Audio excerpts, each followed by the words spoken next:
Hi, I'm Chuck Lebec. I used to be a history teacher. I am a reenactor, and I used to use my reenactment skills to teach world history, bringing history to life for my kids.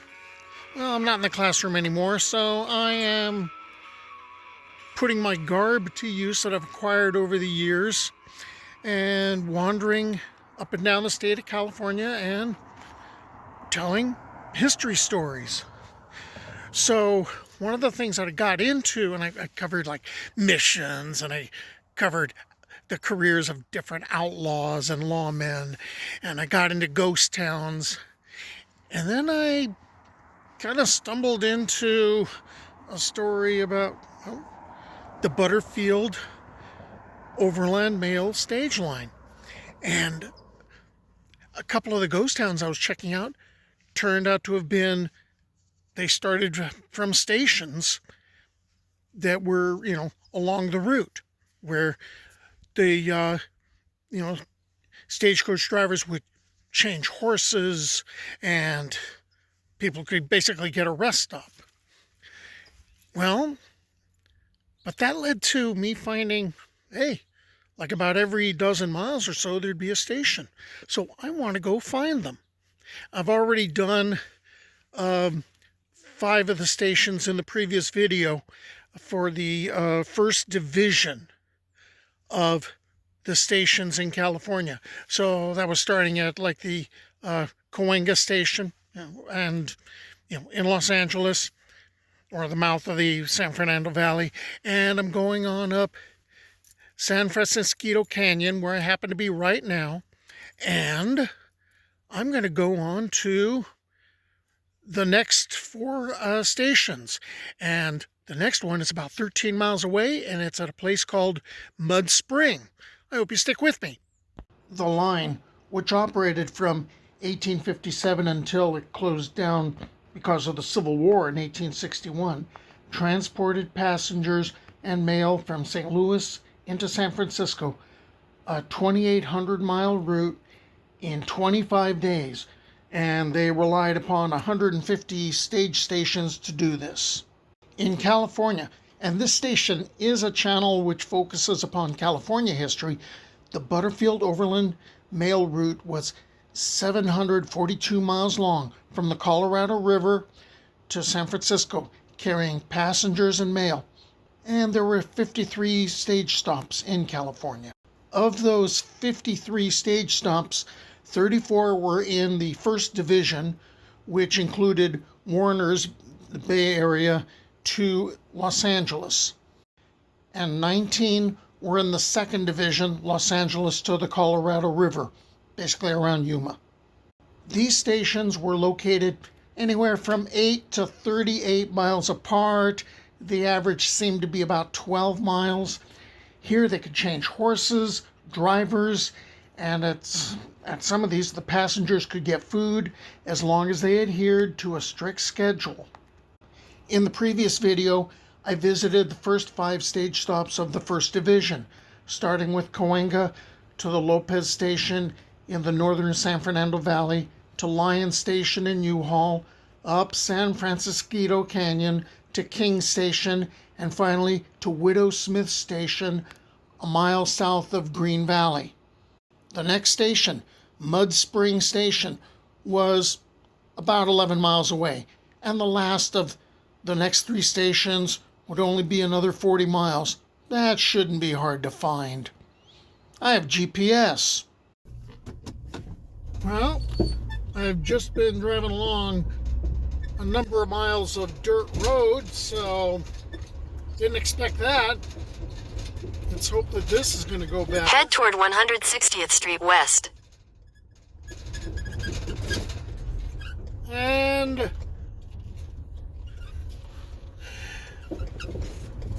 more dirt road. Nice. Oh,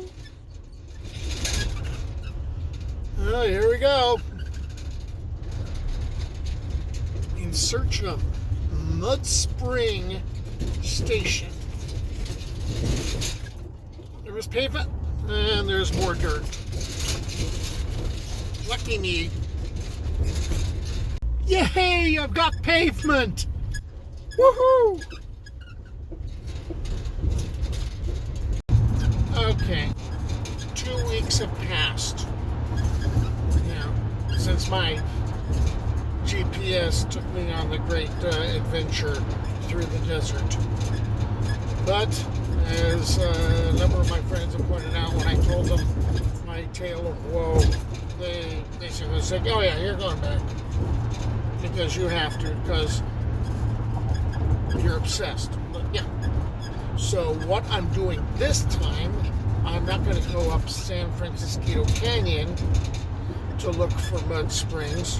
What I'm going to do is I am going up the 14 towards Lancaster, and I'm going to get off at Avenue I and basically head west for, about 15 miles, 16 miles, and we'll see if my GPS is going to behave.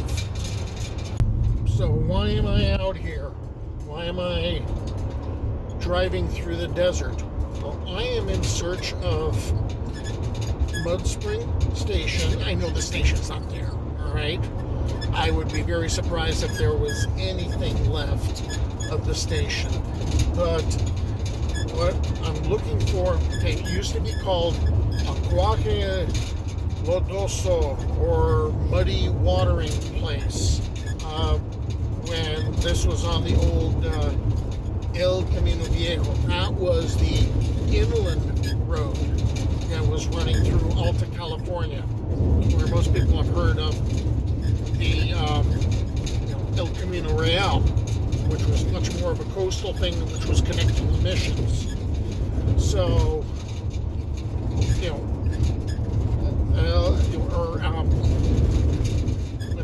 Aguaje Lodoso, it was an aguaje, a watering place. Okay, now, things get a little deceptive when you start looking at maps. I switch this, because I have to gesture.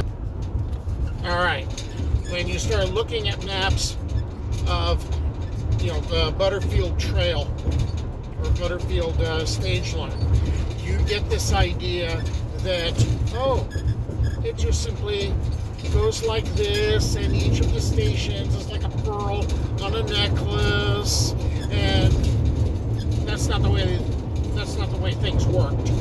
It was more like, okay, we're going up San Francisco Canyon. Okay, now we got to go out into the desert in Antelope Valley, and now we're going to go over to Neenach to hit the next station. Now we're going to start moving north again. So it's going to get a little weird. All right. Okay. What do I do if I cannot find it? What do I do if my GPS has a nervous breakdown again, or I'm just basically unable to find it? And that has happened to me before, where I have looked for places, I've looked for markers and plaques, and they did not exist. I'm like, okay, or they were stolen. Okay, if I can't find it this time, I'm just going to move on to, I'm going to admit defeat, and I'm going to move on to the next station, which is in the community of Neenach, and take it from there.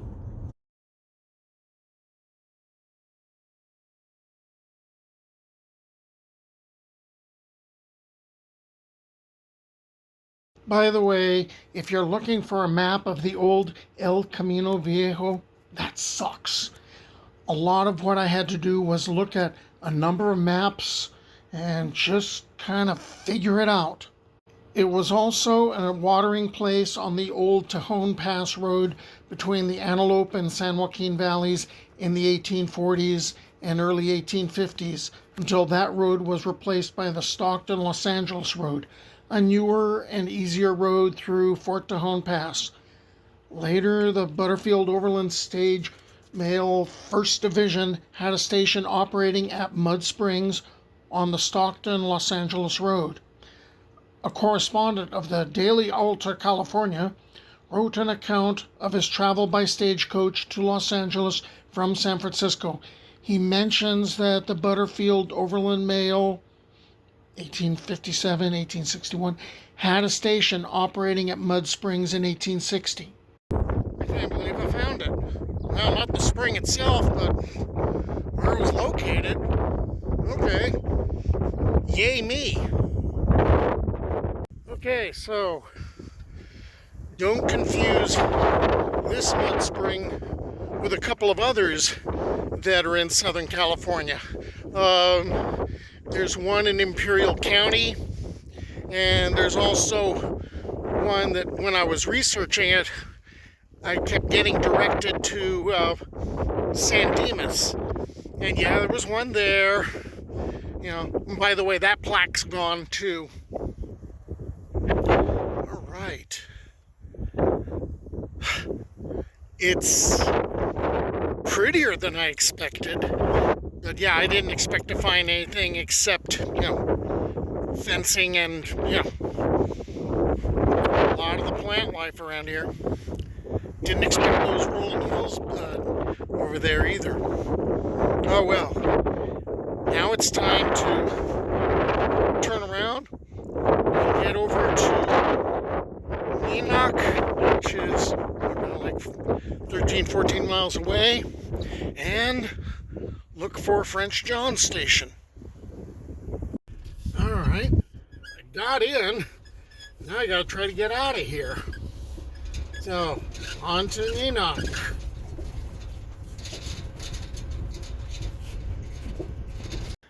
To get to French John Station from Mud Spring, okay, I'm pretending to follow the Butterfield Overland Stage Line route.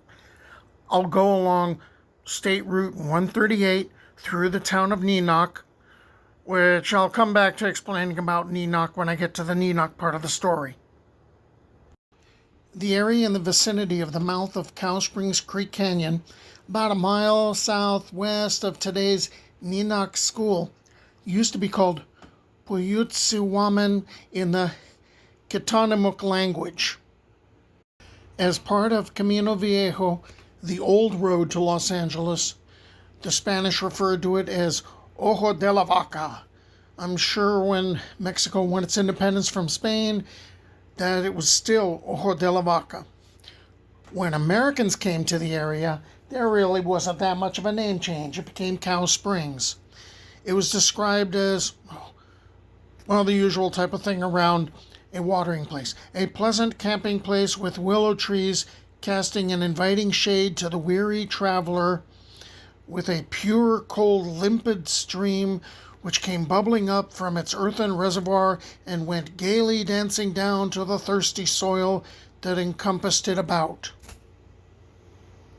There was another name change. Instead of being located on El Camino Viejo, the old road, it was now the Stockton-Los Angeles Road, a southern route to the gold fields during the California Gold Rush because, hey, that's where everyone was going.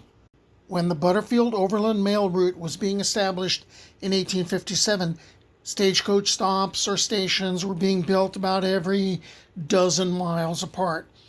French John Station, run by John Filburn, would be located 14 miles west of Mud Spring and 14 miles southeast of Reed Station, providing a way station for the stage line, teamsters, and other travelers.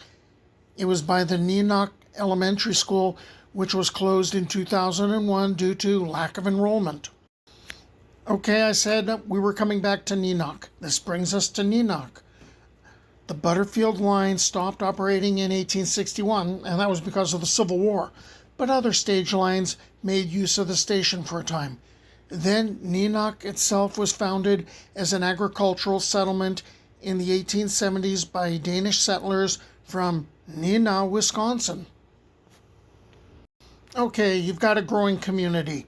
In 1888, a post office was established with John A. Couvert as the first postmaster, and in September 1905, Christian Clausen was named postmaster. But that old post office, that's the location now for the Grace Chapel of Neenach, formerly Crossroads Community Church on Highway 138. And when I Googled the location of a post office serving Neenach, zip code 93536, I saw that it was served by the Lancaster Post Office. So no post office. Construction of the Los Angeles Aqueduct between 1905 and 1913, which brought water from the distant Owens Valley to the San Fernando Valley, was important to the area. On July 13th, 1917, Chief Water Engineer William Mulholland of the City of Los Angeles, the builder of the aqueduct, received word that the line had been broken. He went to Neenach and found a 60-foot rupture. He ordered additional surveillance, and that led to the arrest of one man who was an employee of the rival Los Angeles Gas and Electric Company. That guy got released later on. Something else which puts Neenach on the map for a while: gold was discovered in the hills south of the community in the early 1930s. The O Susanna mine produced some $7 million over the few years of its operation. Another account says that total gold production from the Neenach mining district was $200,000. That's a big difference. Well, in time, the population's going to shrink and kids are going to move away as soon as they're able to. And that would leave a population of 800. Maybe not a ghost town, but if you don't have any kids to warrant a school anymore, and you don't have a post office anymore, but you used to have them, yeah, to me that kind of puts you in ghost town territory.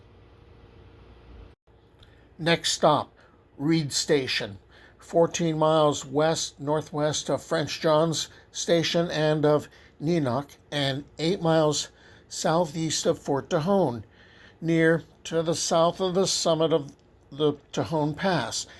If you need to locate it near a town, that'd be Gorman, one of the unincorporated mountain communities of the Tejón in northwestern Los Angeles County.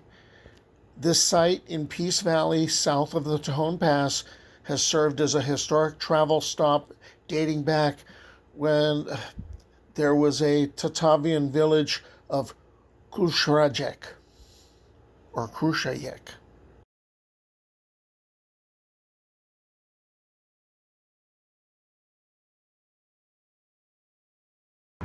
Okay, you can't really talk about what eventually became Gorman and also Fort Tejon without talking about the Mexican land grants. The Spanish and Mexican colonial El Camino Viejo passed through the area en route to Old Tejón Pass. When the Gorman area was part of Rancho Los Alamos y Agua Caliente, an 1846 Mexican land grant whose name meant Cottonwoods and Hot Springs Ranch. Adjacent to it were two other Mexican land grants in the Tehachapi Mountains, Rancho El Tejón and Rancho Castach, which are going to become important to the area later. The route of the Stockton-Los Angeles Road went through Tejón Pass after 1852. The first American settler in the area was a man named Charles Johnson. That was after 1853.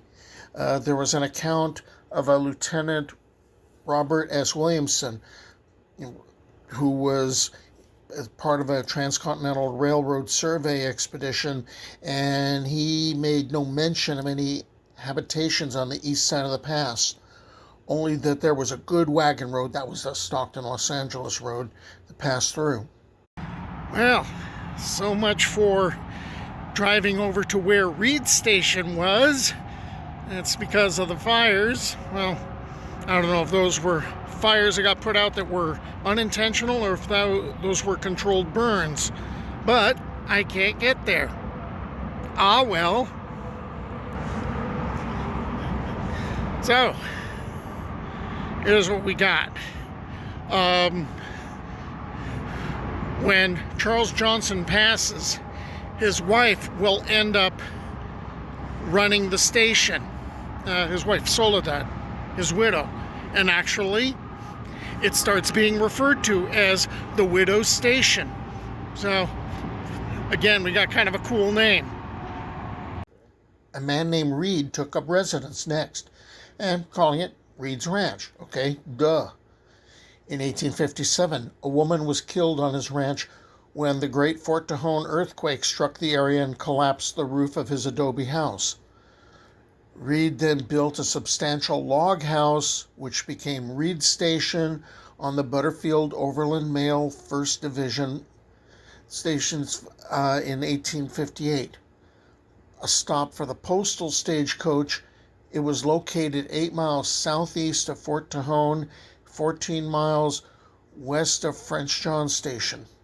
Well, it was supposed to be a brutal haul going from Bakersfield up the Grapevine to Reed Station.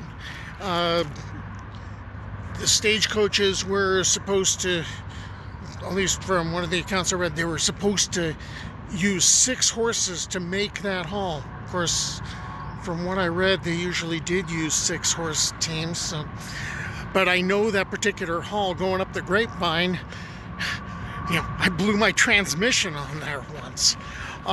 So anyway, the Butterfield line is going to cease operations in 1861, but the Telegraph stagecoach line and other lines would be continuing to use most of the stations, including Reed's. This is where Edward Beale ends up entering the picture. Now, he's appeared in a number of my videos. He was the one who achieved national fame by carrying to the east the first gold samples from California. That contributed to the gold rush.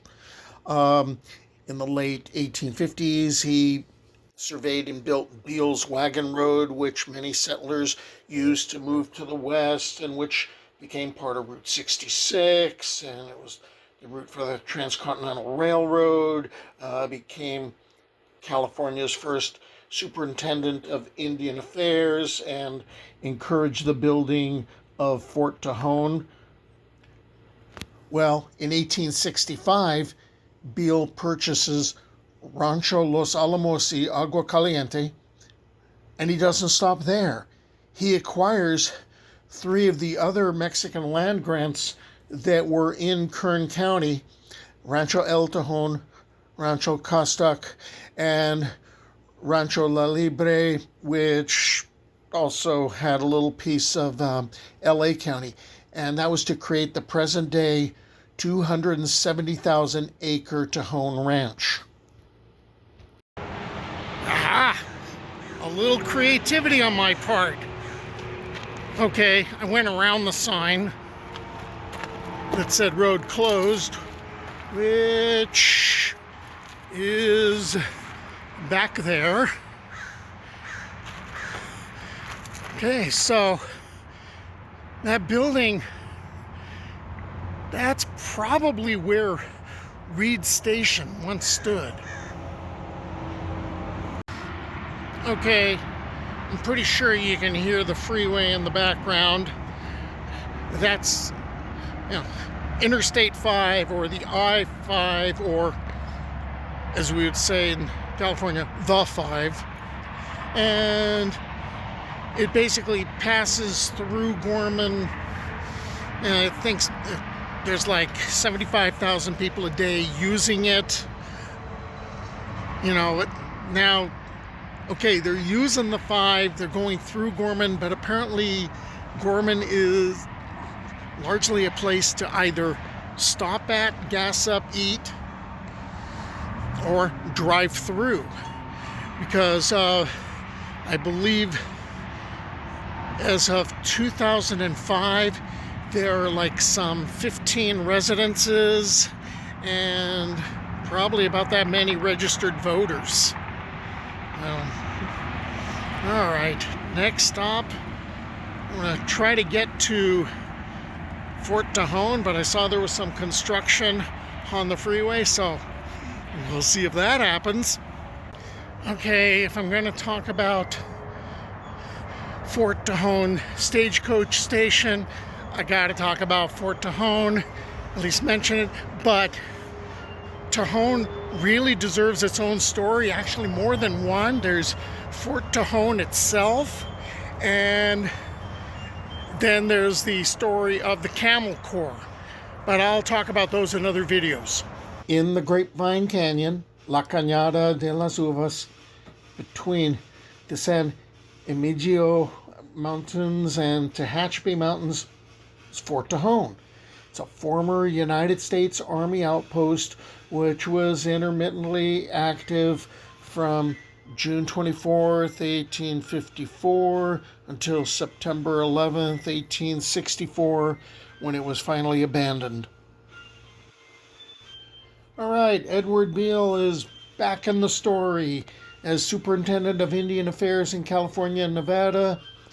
He establishes the fort's location, and it was supposed to protect the San Joaquin Valley from the south and the west. The fort was alongside the Stockton-Los Angeles Road. From 1858, it was a stagecoach station on the Butterfield Overland Mail. Actually, it's on the other side of the 5 freeway, which followed the same route as far as Visalia.